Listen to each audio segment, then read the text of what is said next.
Welcome everyone to Planetary Gig Talk. I'm Jefferson Glassy, Chief Spiritual Dude of the Planetary Gig Society, whose mission is creating unity through music, or as I like to say, making connections through music. And this is our 130th podcast today. And I'm very honored and privileged to be able to have the opportunity to talk with an amazing musician, entrepreneur. Oh my God, what a great guy. Rudy Colombini. Rudy, thanks so much for taking the time to be with us today.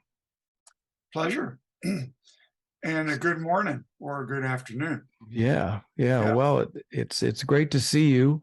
I've heard about you before, and before we had this conversation, I've looked up a little bit more about you. My goodness, what a musical career, starting off at 17 or something, with a lot of your professional work, and then being with the unauthorized Rolling Stones, and now the Music City San Francisco effort. I mean, it's pretty hard to keep up with you. And You don't want to.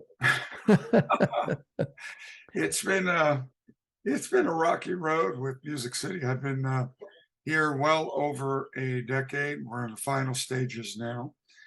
It's robust, moving fast, and 8 businesses in one, all getting logistically connected up. Lots of incredible things coming out of Music City. The most important one is really the streaming. We are a streaming hub to the world. And with regards to healing the world, in regards to our mission, which is, at the end of the day, if you look at our logo is this, round ball. It's got this microphone coming out of it. I don't know if you've ever seen it. That's like Elvis Presley's microphone. And like it's on a stand, but it's on a peace sign, right? And then it's got the community of San Francisco, the city behind it. So what I normally don't talk about is what you want me to talk about on this interview. So we never take it up here. We go, yeah, we're gonna rock, yeah, we're gonna rap, we're gonna create music. It's all about education, all about community. But I never get to take it to the highest source, which is God and my brothers and the world. And that's where you're sailing, and I want to sail there. Okay, well, yeah, that sounds great. I do hear a little bit of somebody in the background there, but we'll just keep going. Sure. Hey, Jeff, can you take it to the other room? Jeff. Yeah. So I love to ask this question, Rudy. How did music tap you on the shoulder? When do you remember when music kind of came into your life, and what was that circumstance? Was it at home? Were your parents musical? Did you just play with your friends out in wherever you were? I mean, how did you start? When did you start playing? Easy. You ever hear of a guy named Elvis Presley? Yes. Right. He just came at me like, boom. Whoa. But, I saw whatever he was doing, and I couldn't get enough of it. So I remember getting in arguments with my friends. We'd roller skate Saturday afternoon, roller skate, or what do we have? Skateboards in those days. Yeah. I'm with the steel wheels, right? Before they got really modern. Yeah. And we'd go, and he'd go, no, I want to see the war movie. I want to see the vampire thing. I said, no, we've got to see Elvis. And then, sometimes we'd actually go our separate ways. So Elvis meant a lot. Spent many, many years not paying that much attention because I got into my own writing and other, great entertainers. But being that the Elvis movie is out now, which which is called Baz Luhrmann's Elvis. And I'm back listening to how really what a master Elvis was as a singer and an interpreter, and the variety of music that he ended up singing, being the top selling artist in history. Yeah. So did you, I mean, I know he went on Ed Sullivan, and I don't know what year that was, before the Beatles, the 50s, I guess. Was that when you first saw him, or was it records? Well, that's or? when I was born. I was a late bloomer when it came to Elvis. I was sort of, I was much more connected to the Beatles generation, but I was enamored by him because I was turning into a singer myself. I remember walking anywhere, I'd be singing all the way there. You know, when people say, you know, I can't sing or whatever, and so is such a good singer, I said, well, the reason they're good singers is, okay, they like singing and they were singing all their lives. Yeah. So you're just by nature a singer, and Elvis grabbed you when you were young, probably 5, 7, 9 years old. Probably 8 or 9. Yeah. And so then did you also pick up instruments about that time, or? You know, I would have, and I did. My parents were not artists. They came from Italy. They were basic, beautiful people. They were noble, and they were good parents. Although when it came to the arts, they mildly arrived. They accidentally got me a saxophone, a toy one, at about 6 years old. And, you know, I grabbed this thing. It came with a little book. The little book had a lot of numbers, and you could play Twinkle, Twinkle, Little Star, dun, dun, dun, dun, or whatever was on there. And I never put this thing away for 2 weeks. And one day, it disappeared. It disappeared. Oh, they didn't want to hear it. They didn't want to hear it. And I mean, I figured that out later.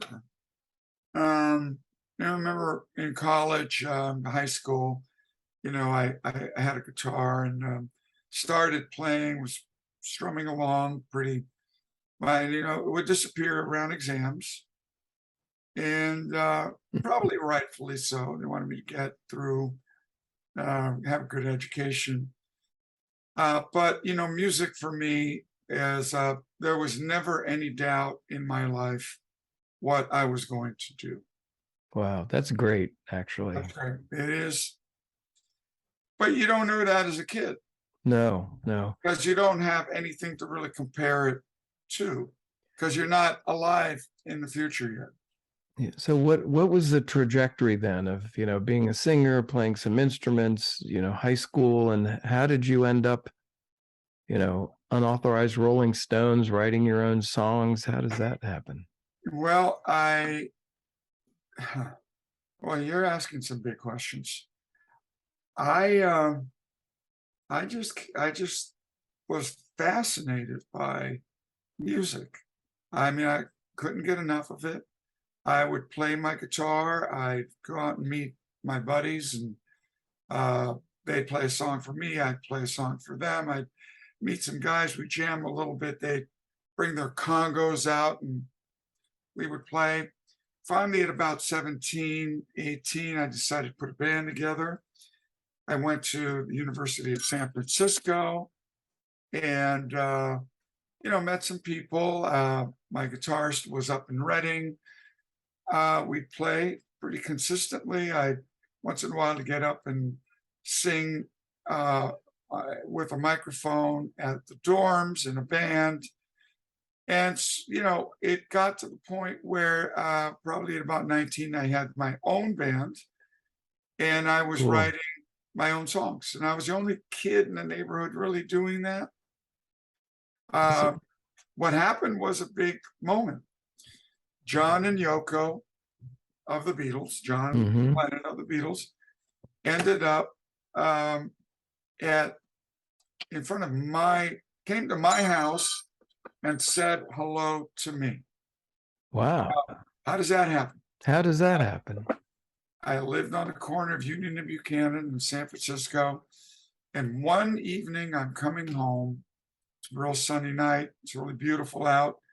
And John and Yoko are just kind of like standing there in front of about 20 feet away from my gateway. Wow. And not only did he come to my house, but he said hi to me first. Get that? Yeah. So I'm walking by and I'm just kind of eyeing these people that I cannot believe are these people. Yeah. Right? Yes. Because I've never met at that time a famous person in my life. And John looks at me directly and he goes, "Yeah, it's me." Wow. Get it? So I said, "Hey, I live here. My mom's waiting, going to have dinner. Don't want to bother you, but hello." And he says, "Yoko and I are going for a walk. Do you want to come?" Kid you not. Wow. So this young boy is walking with one of the most famous people on the planet. Asked him lots of questions, but the important one was, "John, how do you write those great songs? How do you write them?" And he said, "Rudy," he goes, "you steal a little here and you steal a little there." Says, "They've all been written. Just be courageous and have faith that you're writing something that's yours." And being that I'd come across that issue, like here I am, I was a natural songwriter. But when I would get to the point where I would be writing, I would think, well, this must be that song, or this must be this song. And I just literally 2 weeks later, I wrote my first complete song. That's amazing. One of the things that I've come to believe in, synchronicity.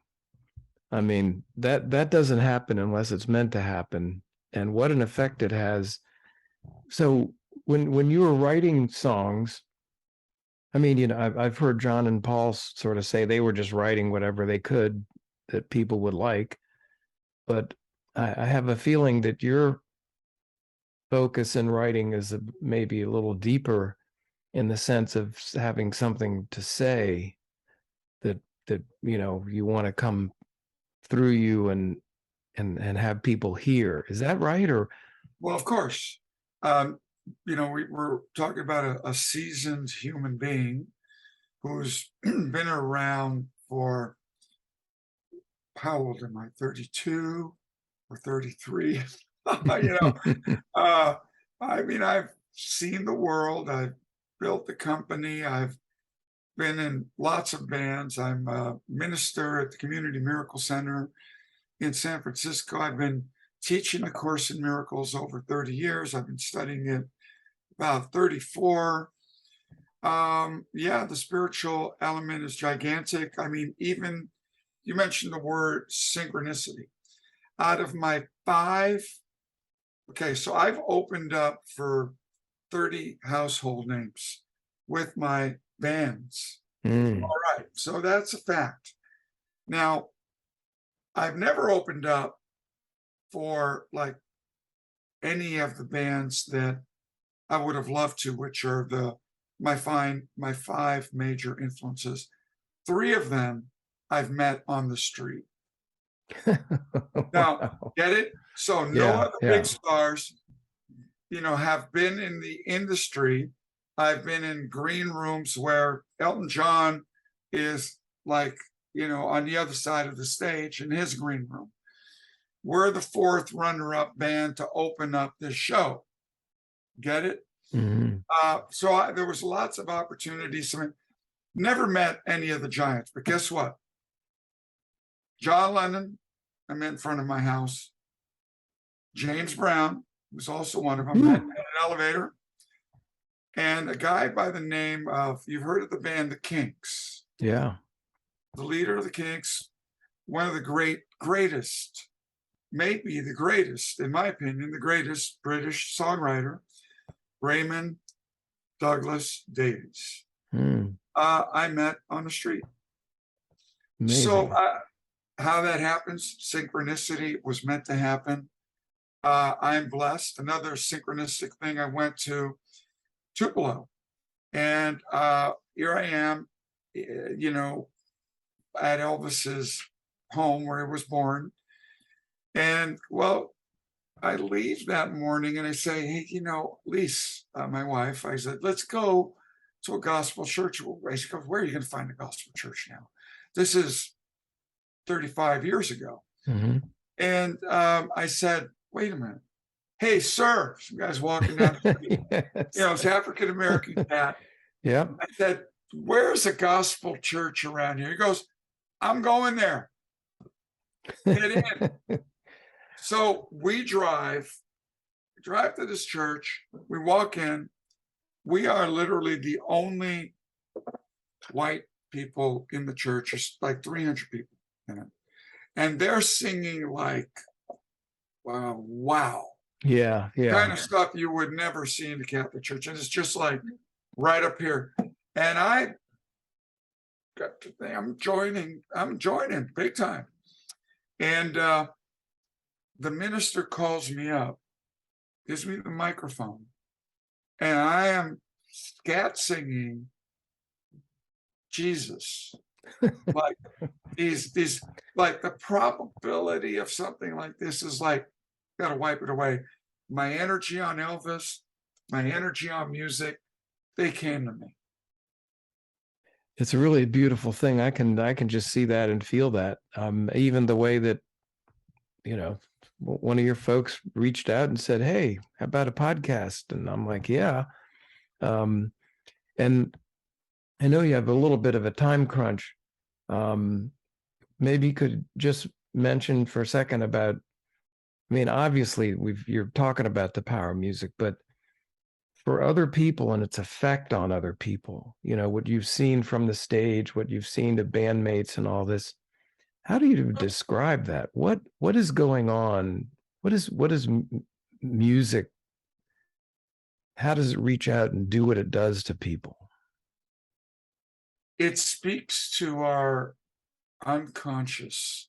It speaks in mathematics.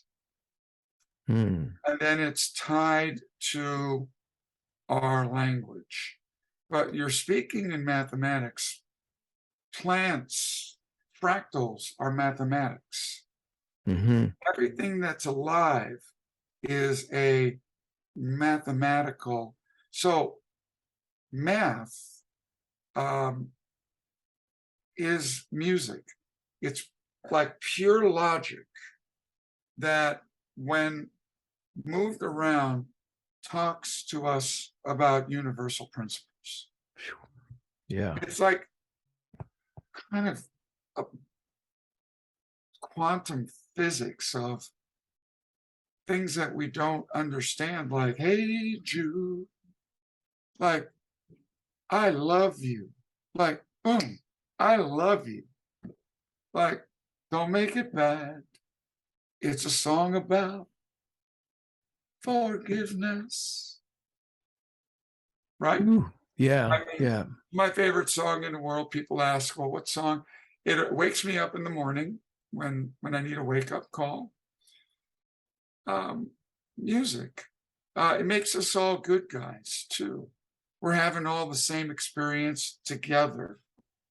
Plato. Oh, this isn't the exact quote. Plato said, he goes, when the music changes, the government comes next. Ooh. The power of music is immense. That's immense and important too. My friend Joseph Wooten says democracy needs music and music needs democracy. We're a little bit of an inflection point that way too. Well, let me, because you do have a time situation, if you could describe a little bit more about It's hard to even look at and imagine the scope of Music City and what you're doing. But it's for musicians, it's for audiences, it's for people eating dinner. Right. I mean, how do you put a thumbnail on that and tell people about it so they head out there like I plan to do now that I know more about it? This is something that's never been done. I've been in communication with Ty Roberts, who was the chief technological officer for Universal Music. He also helped develop the iPod with Steve Jobs. And so he's tying us into streaming all around the world. We are somewhere between 25 and 30 points of interest, which means either rehearsal studios, recording studios, or venues, clubs, stages. We're 4 venues, somewhere around 23 to 24 studios, an outdoor venue, 150 units of exhibit for the San Francisco Music Hall of Fame. These 23 studios, bar, restaurant, a radio station, which is Music City Network. So we can network out to 4 or 5 different live places. One might be. So in other words, we become a network to the world. We're also an academy where people can come, learn. The gift that we give is an ability to play for a lot of people. We got nearly 500 people coming in for rehearsal, a couple of hundred people a day for education. The Hall of Fame's another couple of hundred people. So we're broaching about 1,000 people. That's before anyone like you even walks in. So it's this hive, an incubator, an expediter, where you come, every room is audiovisually recorded, every room, which let's just say you're Simon, I'm Garfunkel. When we're rehearsing, we think we got it. Yeah. A bridge over troubled waters. Yeah. I will lay me down. How beautiful is that? The troubled waters. You're the bridge that I will lay down, the bridge that I will lay down. So we're rehearsing. We want to turn that rehearsal into a performance. We just open our door and put the light on. Performance open. We open the door, people come in. Now we can play for them. If we're feeling really confident, we go live to the world. We've got cameras all in the room. Everything is audiovisually recorded. Now you're one of our live feeds that goes out to the planet. That's what Ty Roberts is doing. Man, this is some big thinking, Rudy. I know. I'm really happy that I'm here. It took so long, my brother, to get here. Well, and you know, I could stay a little bit longer here. I could be got another 5, 7 minutes. Yeah. Well, let me just tell you one thing that happened to me that I think ties in. I was in India right before the pandemic, and I needed somewhere to go. So I ended up in Rishikesh because Maharishi had his ashram there. It's still there.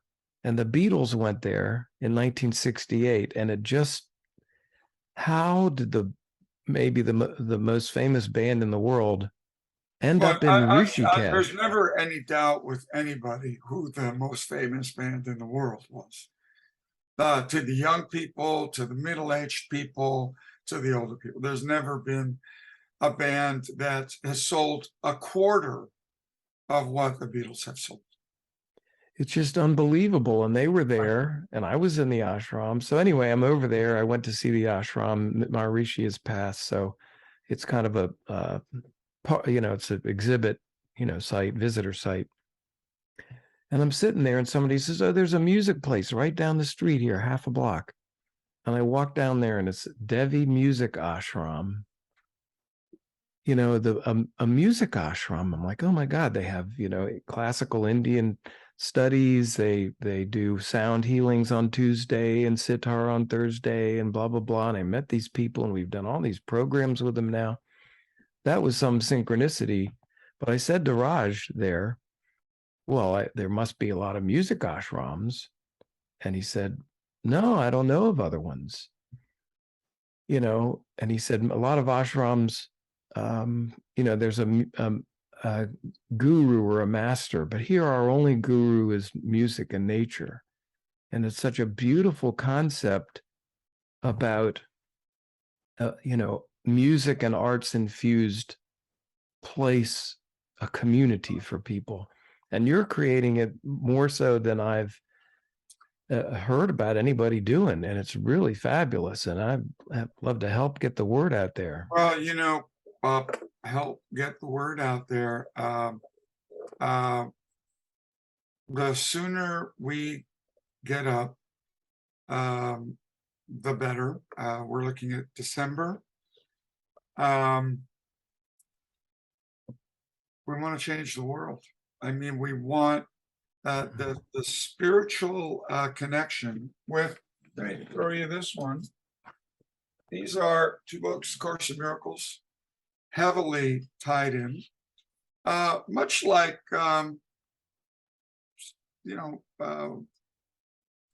Indian mysticism, Indian, the Hindu path was for the Beatles. For this place, we don't ever want to be religious nowadays because everybody's so scared of it. But I think that's a little bit of a mistake too. Governments, then we shouldn't have a government by that point. Shouldn't have a government because I'm pretty certain that more people have been killed by governments than anything else in history. Yeah. We just have to look at that. And the churches were part of that but we've been misled. We mislead ourselves. We're all responsible. And we're about, again, in A Course in Miracles, we're about the healing. I'm here to be truly helpful. I'm here to represent him who sent me. I do not have to worry about what to do or what to say because he who sent me will direct me. I will go wherever he wishes, knowing he goes there with me. I will be healed as I let him teach me to heal. The Course in Miracles is really profound, and it's a lot. It does deserve study and all that. But one thing that really impacted me was Jerry Jampolsky's book, Love is Letting Go of Fear. Right. And I spent 15 years trying to figure what that meant. I've written books about it myself, and this music ties in with all these things, and that's one thing that we can really learn. I spent a number of programs with Roy Wooten about music and Ho'oponopono, which is also about forgiveness and love and gratitude. And so, what you were saying earlier about the music and then the government, it's our job as musicians, and I think musical shamans like yourself, to do this, to put it out there, make people not afraid to let down their comfort zone and get out of their comfort zone and do these things. So it's really fabulous what you're doing. I got this lyric. It says, "Let the love inside you tell you what to do. That's the life that is you. Let me tell you about it." That's the name of the song. And, I'll recommend a tune for you by me, Rudy Colombini, Colo, and the rest is pretty easy. It's called The Perfect Gift, which is real easy. And then another one called Let Me Tell You About It. That's got some pop overtones. I play The Perfect Gift with 25 classics. And believe it or not, the lighters or the phones come up on The Perfect Gift. I'm doing You Can't Always Get What You Want. Sympathy for the Devil. Like a Rolling Stone by Bob Dylan. You know, classics just. Yep. And it's a great tune. So I want to get it out there. And it's also the theme tune for Music City. It's my gift to the world, the perfect gift for me, with my special function and what I'm here to make happen. And who would have thought that, me, a noble-fared, long-haired, leaping known punk, for most of my life, would be doing what I'm doing. It's like, I love when Marlon Brando says, what do you got?